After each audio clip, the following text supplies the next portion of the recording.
program unggulan yang ada di lembaga ini? Kalau di sini tuh baru sekali program unggulannya ya. Yang pertama mungkin yang jarang ada di sekolah yang lain itu ada outbound di sekolah sendiri. Terus ada renang. Yang paling umum itu ada program Ramadan Camp.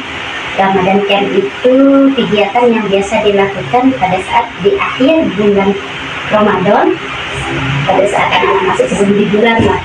Itu sekolahnya setengah hari dari sore sampai malam.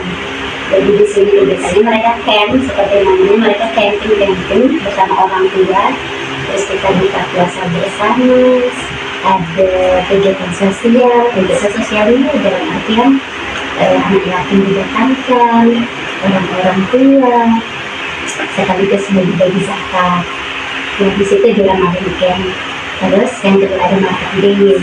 Untuk yang kegiatannya setelah tahun kalau Market Day itu biasanya dilaksanakan di bulan Februari semester kedua. Jadi karena di sini itu mereka bercocok tanam sendiri, punya lahan sendiri untuk berkebun, hasil buah, hasil kebun, hasil ternak akan dipanen semua sebelum hari H sama anak. Akhirnya di besok paginya kita buatkan pasar. Jadi anak-anak itu kita buatkan tenda-tenda pasar berkelas dari orang tua yang datang untuk belanja. Dan hasil dari Market Day itu biasanya anak-anak dibagikan. Mereka kita bagikan hasilnya rata itu walaupun tidak banyak, mereka senang dapat hasil jualan gitu. Itu terus ada begibung itu kalau tahun ini 1 kali per 2 bulan dibuatkan begibungnya. Begitu kan begibung itu tujuannya sih untuk mengenalkan anak-anak makanan, terus jajanan tradisional, baju khas, kendaraan nasional khas daerah, itu tujuannya. Jadi intinya pengenalan budaya, entah itu permainan tradisional. Dan itu biasanya untuk ibu-ibu itu kebanyakan kami pengenalan makanan, masakan, jajanan. Itu sedikit yang saya ceritakan ini yang bisa menjadi program unggulan di sini. Apakah lembaga telah menjadikan kerjasama dengan berbagai pihak? Menjalin kerjasama. Oh iya, Kerjasama dengan berbagai pihak. Sama. Dan memang dianjurkan karena kan tujuannya supaya anak-anak ini bisa belajarnya lebih luas kan. Jadi ada beberapa lembaga yang kami kerjasama khususnya sekolah alam ini. Yang pertama Dinas Lingkungan Hidup. Kenapa Dinas Lingkungan Hidup? Karena kami kan di sini tuh anak-anak produksi pupuk sendiri. Jadi nanti ada bimbingan dari orang-orang Dinas Lingkungan Hidup. Itu kemarin waktu sekarang ini masih belum diperbaiki alatnya. Jadi ada mesin penjaga sampah dari anak-anak penjaga sampah, pupuk kompos, karena kan hasilnya sumber untuk sampah-sampah itu sudah ada dari sini, sudah tidak ngambil dari luar ya. Jadi itu kan biasa pakai sendiri, terus dijual juga sama anak-anak untuk wirausaha. Itu puskesmas juga banyak sih, dukcapil.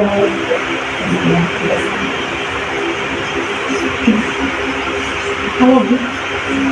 apakah ada kegiatan parenting bagaimana pelaksanaan? Kalau parenting itu 1 kali per 3 bulan. Itu ada namanya kelas orang tua, kelas inspirasi. Yang kedua itu ada parenting, kelas orang tua, parenting. Terus kalau yang kelas inspirasi itu biasanya kami mengundang salah satu dari wali murid yang punya ilmu lebih, dia akan menjadi inspirator bagi wali murid yang lain. Dia yang mengisi pada saat itu. Jadi kalau parenting biasanya narasumbernya kami ambil dari luar yang berkaitan dengan pola asuh atau yang lainnya. Itu untuk kelas parenting. Biasanya dibarengi dengan kegiatan-kegiatan yang lain. Kalau yang kelas inspirasi misalnya pada saat itu sekaligus ada lomba untuk menu makanan sehat. Ya orang tua semua dilibatkan dengan panduan dari salah satu dari guru untuk kelas inspirasi sama parenting yang ada di sini. Apa lagi faktor-faktor apa saja yang menjadi kendala dalam penyelenggaraan program pendidikan anak usia dini pada umumnya? Ada faktor secara umum ya, kehadiran orang tua. Karena kan kalau di sini kan orang tuanya rata-rata pegawai ya, pegawai maksudnya pegawai pemerintahan, terutama orang berpajakan, dokter yang paling banyak di sini. Jadi ada dosen kayak gitu.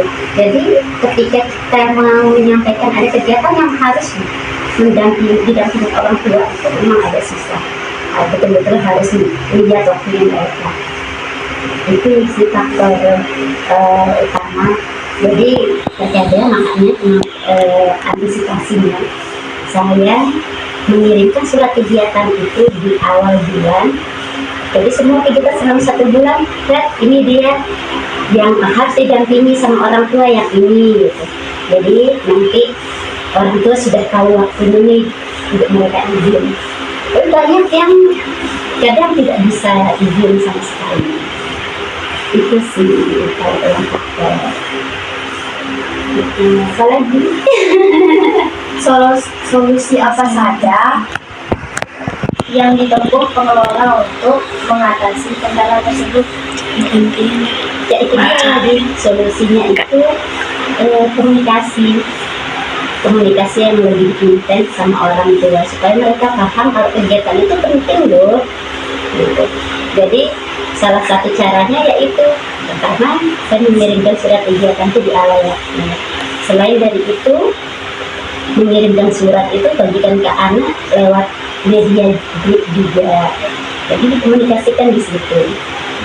Jadi untuk sementara solusinya seperti itu sih. Dan itu alhamdulillah berjalan. Orang tua paham. Apa saja program keagamaan yang diterapkan di lembaga ini? Banyak sih, karena memang ini sekolah Islam, jadi tentunya kan banyak program keagamaan. Yang pertama ada kelas mengaji. Kelas mengaji anak di sini itu kami kerjasama dengan kelas Quran An-Nawawi yang ada di kafe. Jadi kelas Quran yang ada di An-Nawawi ini mempunyai tenaga pengajar yang banyak, memang sudah terkenal bagus, metodenya sudah bagus. Nah, jadinya saya kerjasama sama lembaga kelas Quran itu dengan caranya itu ya mereka mengirimkan tenaga pengajarnya ke sini ketika jam mengaji. Jam mengajinya itu kan dia setiap hari dari sana sampai Jumat. Tapi pembelajaran mengajinya itu tidak kami gabung dalam pembelajaran formal. Nanti selesai jam 11 anak-anak mulai di sana, ustazah atau ustaz yang ada di sana. Itu kalau kelas Qurannya, dan itu satu kali per 2 bulan ada evaluasinya dalam bentuk uji publik. Uji publik itu nanti setiap selesai akhir bulan, misalnya akhir bulan setiap Jumat, orang tua kami undang anak-anak diujikan sama ustadz atau ustazah yang mengajar di sana, yang mengajar di sini itu yang menguji mereka sampai mana mereka evaluasi istilahnya. Kalau yang katakan kalau yang di kelas Quran itu sendiri kan betul-betul ujian kalau nggak selesai sampai juz ini mereka belum bisa ujian di sana. Kalau di sini enggak evaluasi, mereka sudah sampai ikro berapa halaman mereka, itu yang diujikan ke anak itu. Paham nggak dia cara pengucapannya, merajal hurufnya bagaimana. Itu karena memang kami sendiri kalau dari sini kan belum tentu pas caranya mengelola tadi kami salah satu cara kerjasama dengan pihak-pihak yang memang betul-betul berkembang, termasuk gurunya juga ngaji. Kalau gurunya ngaji itu seluruh diajari sama pusat-pusat yang bersama juga.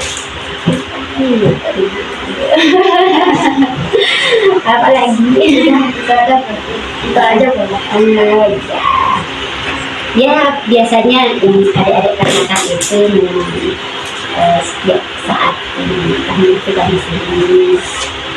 Jadi untuk kegiatan-kegiatan keagamaan itu memang selain dari kegiatan maulid, kegiatan hari tahun baru Hijriah, itu kan berbagai macam kegiatan Islamiyah, kegiatan yang ada di pembelajaran selain dari mengaji, selain dari cerita Islami biasanya kami datangkan pembelian dari luar, gitu banyak banget.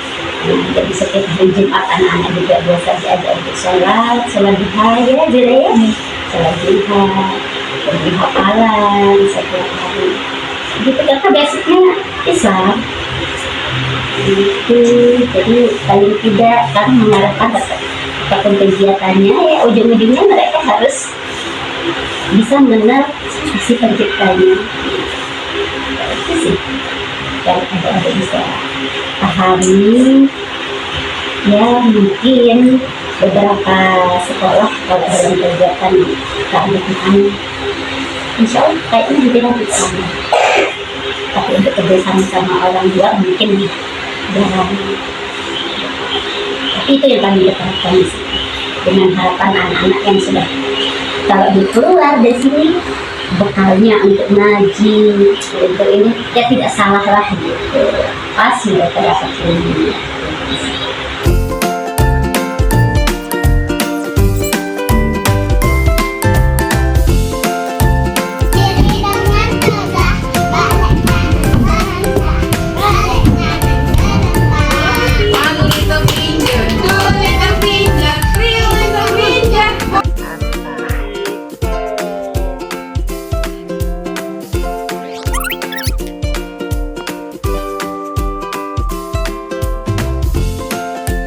Itu akan dibimbing sama orang tuanya, ya anak bersama orang tua dibimbing.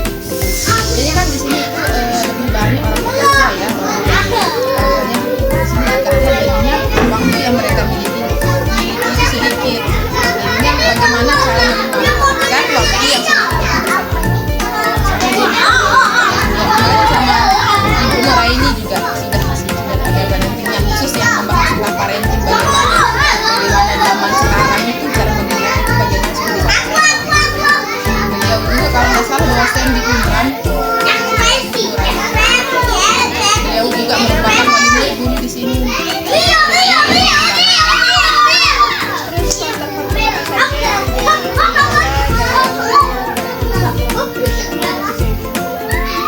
Kalau kendala itu kan lebih banyak ke ini sih. Pelajaran yang di kelas atau di sekolah.